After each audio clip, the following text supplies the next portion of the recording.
paz de Deus, que excede a todo entendimento, possa ser derramado na sua vida. Estamos aqui para falar um pouco do Natal. Natal comemorado pelo mundo cristão, que já perdeu a sua essência para muitos. Mas eu quero hoje, à luz das Escrituras, falar sobre o Natal, falar sobre Cristo, aquele que deveria ser comemorado no dia 25, o seu nascimento. Apesar de haver divergências de datas do seu nascimento, nós cremos que ele nasceu. E foi ele quem dividiu a história da raça humana, antes de Cristo e depois de Cristo. Mas, voltando ao Natal, Jesus, uma certa feita, falou o seguinte, que nós devíamos examinar as Escrituras, porque cuidávamos de ter nelas a vida eterna, e são elas que dele, testificam. Então, a Bíblia, para muitos, tem sido uma interrogação. Para aqueles que vivem, com certeza, na obscuridade. Mas nós que um dia entregamos as nossas vidas cansadas para Jesus e mudamos o nosso meio de ser, o nosso modo de ser, a nossa vida, e agora procuramos andar numa vida totalmente mudada, transformada, cremos que a Bíblia é a palavra de Deus. Não existe outro livro milenar que fala mais a fundo do que a Bíblia acerca da vida de Jesus. Aquele que é comemorado por muitas pessoas com bebidas, com farra, e infelizmente chegam até a fatos que não é bom nem citar nessa data que para nós é muito importante. Mas o que a Bíblia fala de Jesus? Como eu disse, ela nos ensina que o próprio Cristo falou: examinais as Escrituras, porque cuidar de ter nela a vida eterna, e são elas que de mim testificam, disse Jesus. Que vida eterna é essa? Para muitos, morreu, acabou. Para outros, como eu, a morte é só uma mudança de fase, de uma vida física, uma vida espiritual. Cremos piamente nas Escrituras quando ela fala de céu e inferno. Mas eu quero falar do conteúdo bíblico, de toda a sua história. A história da Bíblia fala da salvação de Gênesis a Apocalipse. Gênesis, o primeiro livro da Bíblia, e Apocalipse, o último. E todo o conteúdo histórico da Bíblia fala dessa salvação, de uma forma direta ou indireta. Folheando as páginas da Bíblia, durante mais de 30 anos que eu professo Jesus como Senhor e Salvador da minha alma, eu descobri lendo. Eu acho que todos deveriam fazer isso. Ao invés de terem dúvidas em seus corações, ou de uma forma ou de outra, lançar pedra em alguém, deveríamos ler e nos esclarecer. Da mesma forma em que nós nos aprofundamos em estudos para uma vida profissional boa, deveríamos nos preocupar também com a vida espiritual, principalmente a vida após a morte. Mas vamos lá. Quando nossos primeiros pais pecaram, Adão e Eva, coisa que Deus havia posto eles no jardim, chamado Jardim do Éden, e disse para eles o seguinte, de tudo que está no jardim, para mantimento de vocês comem. Mas a árvore da ciência do bem e do mal, dela vocês não devem comer, porque o dia que comer vocês vão morrer. E diz a Bíblia ela tem três formas de interpretação. Ela tem a interpretação simbólica, muitas coisas dentro dela são símbolos, tipo a serpente simboliza o diabo, estrelas muitas das vezes simbolizam anjos, e assim sucessivamente existem vários símbolos. Tem a interpretação também tipológica, muitas coisas que aconteceram, como ela se divide em Antigo e Novo Testamento, muitas coisas que aconteceram no Antigo Testamento vêm a ser tipo de algumas coisas que aconteceu no Novo. Tipo, José, que muitos conhecem como José do Egito. Ele foi, depois de Faraó, o segundo mais poderoso do Egito na época dele. E na sua época havia uma grande fome. Viriam 7 anos de muita fartura e 7 anos também de uma escassez total de alimento. E José, ele com a sua inteligência que Deus deu, guardou mantimento para manter ele e a família dele, os seus irmãos e todos daquela época com vida, né? E perante aquela escassez de comida, aquele povo daquela época foram guardados sãos pela inteligência que Deus havia dado a José. E José foi considerado na época como o salvador do mundo. José, ele é tipo de Cristo, ele tipifica Cristo. Então, vimos a interpretação simbólica, vimos a interpretação tipológica e tem também a sua interpretação literal, para onde nós não temos como fugir. Pau é pau, pedra é pedra e não tem jeito, não tem como tipificar estas passagens que têm as suas interpretações literal. Mas, vamos lá. Quando nossos primeiros pais pecaram, Adão e Eva, desobedecendo, comendo do fruto da árvore da ciência do bem e do mal, foram abertos seus entendimentos. Eles que viviam uma vida tranquila, sem a influência do pecado e do diabo em suas vidas, agora, pela sua desobediência, eles passaram a ter a influência do diabo e até mesmo do mal em suas vidas. Tanto que Deus chamou a mulher, amaldiçoou a mulher, dizendo que com dores ela teria filhos. Chamou a serpente e amaldiçoou a serpente, que ali simbolizava o diabo. E chamou Adão e falou: maldita será a terra por causa de vós. Maldita será a raça humana por causa de vós. E o que aconteceu? Adão teve filhos e filhas. Ele viveu mais de 900 anos.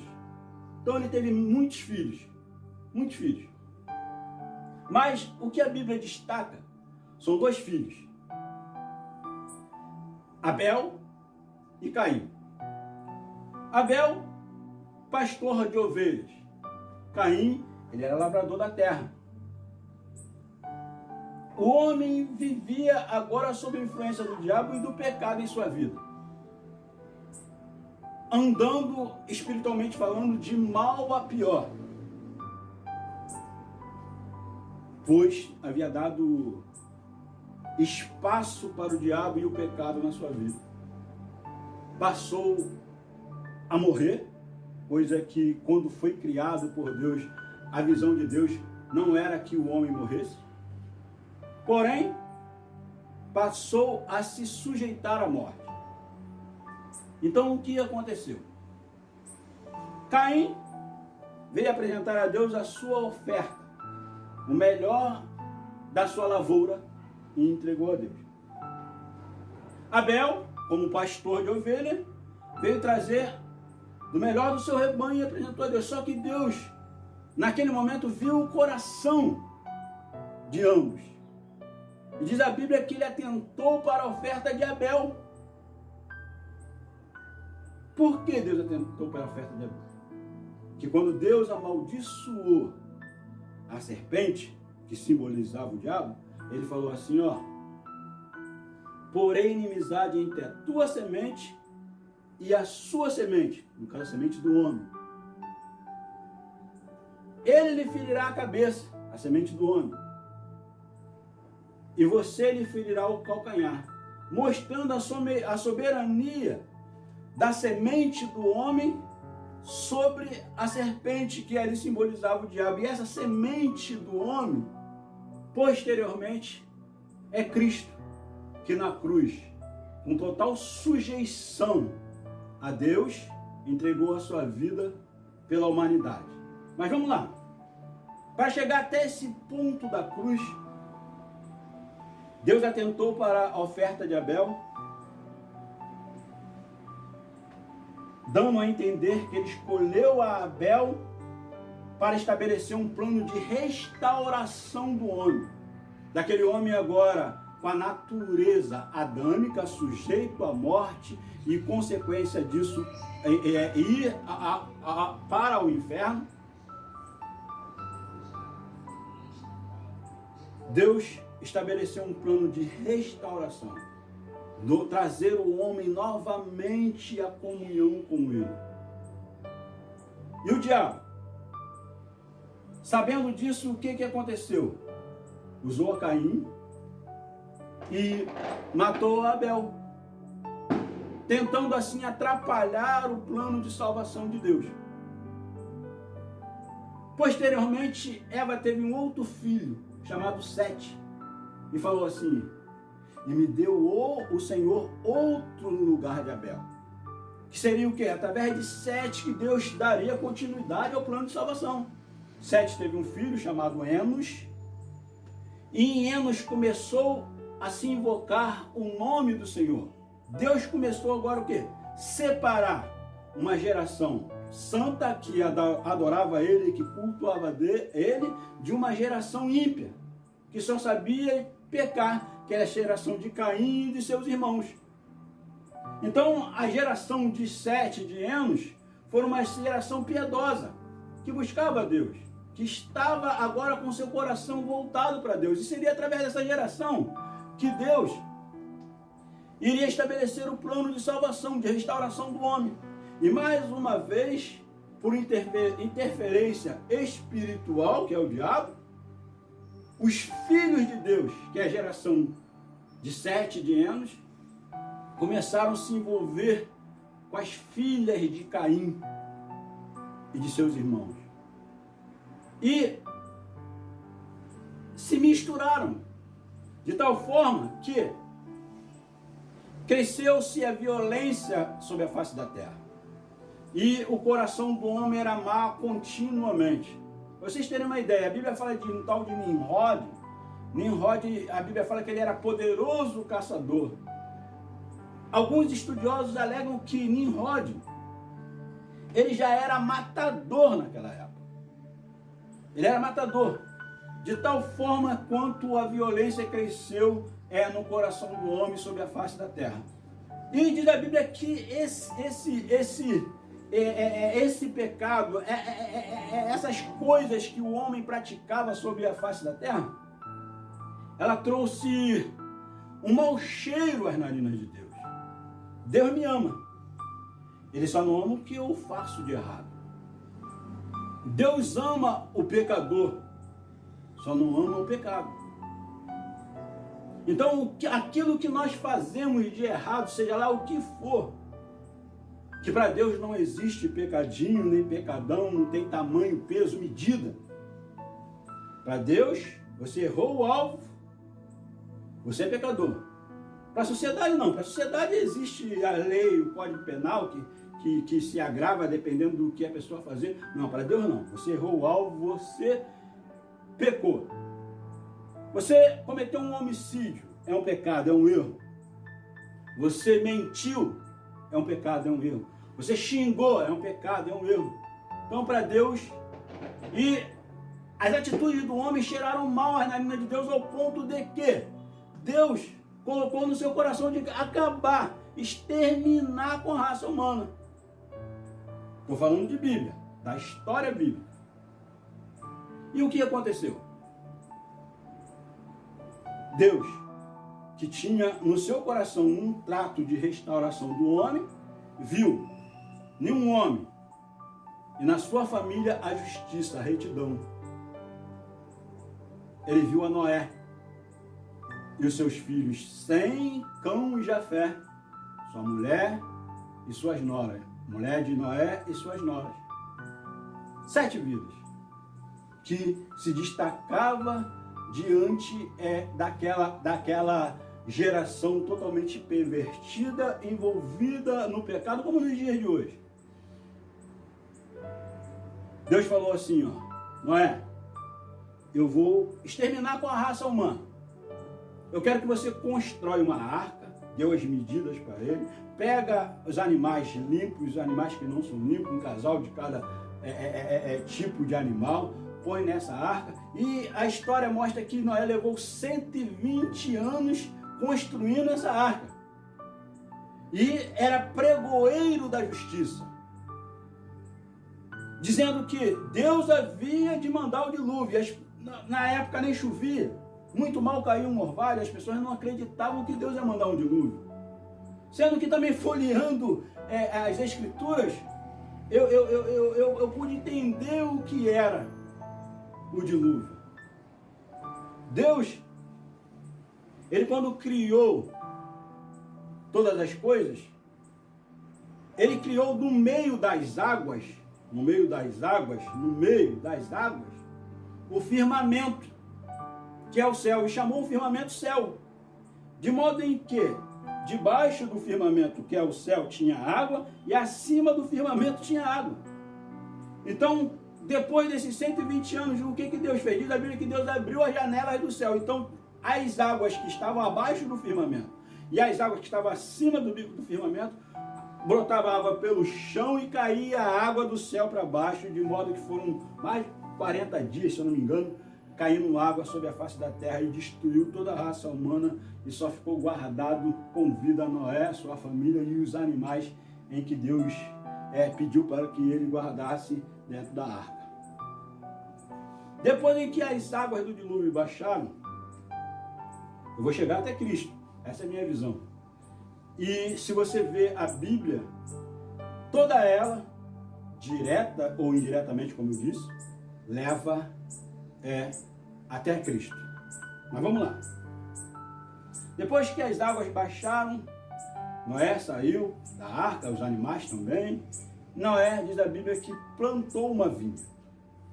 Plantou uma vinha e bebeu. E ficou embriagado daquele vinho que ele fez. De modo que ele ficou nu. Ficou nu. E a nudez é bíblico. Que os filhos não devem ver a nudez do pai, nem os pais ver a nudez do filho. Hoje está uma bagunça generalizada. Mas Deus não apoia esse tipo de coisa. E o que aconteceu? Noé bêbado e os filhos dele, o filho dele, Cão, viu a nudez do seu pai.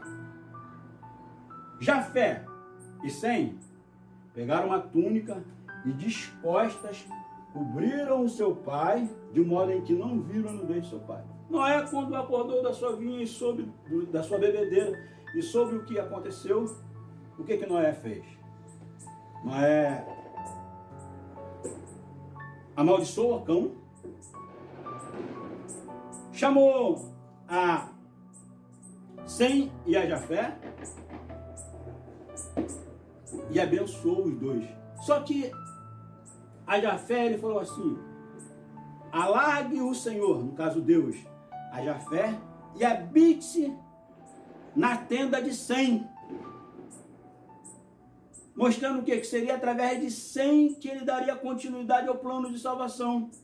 Noé ele já veio da linhagem de Sete e de Enos, e agora a sua geração, Sem, Deus escolheu para dar continuidade ao plano de salvação. E Sem teve filhos, e dos filhos de Sem veio Abraão, que foi foi o patriarca de Israel. Abraão teve Isaac. Isaac teve a Jacó e Esaú. Sendo que no ventre da mãe dos dois, eles eram gêmeos, havia um reboliço. E eles foram orar a Deus para saber o que estava acontecendo. E a resposta de Deus foi o seguinte: que duas nações havia no ventre dela, e que o maior serviria o menor. O que nascesse primeiro serviria o que nascesse por último. E Esaú nasceu primeiro, e Jacó agarrado no calcanhar de Esaú, mostrando o quê? Que seria através de Jacó que Deus daria continuidade ao plano de salvação. Jacó teve 12 filhos e uma filha. Uma vez, na sua morte, Jacó reuniu seus filhos, abençoou os que tinham que ser abençoados. O que ele deveria puxar a orelha, ele puxou, que foi o seu primogênito, Rubens. E também, Jacó chamou a Judá e falou que Judá deitaria como um leãozinho, e que o cetro nunca se apartaria de Judá. Cetro é um objeto que os reis usavam naquela época, não sei se hoje ainda usa, e que seria da tribo de Judá que ele daria continuidade ao plano de salvação. Então a história bíblica fala sobre o surgimento da nação de Israel, as tribos de Israel, cada filho de Jacó representava uma tribo. Tipo hoje, o Brasil, ele é dividido em estados. Israel era dividido em tribo. Cada filho e suas gerações, as gerações de cada filho, representavam uma tribo. E da tribo de Judá veio Davi.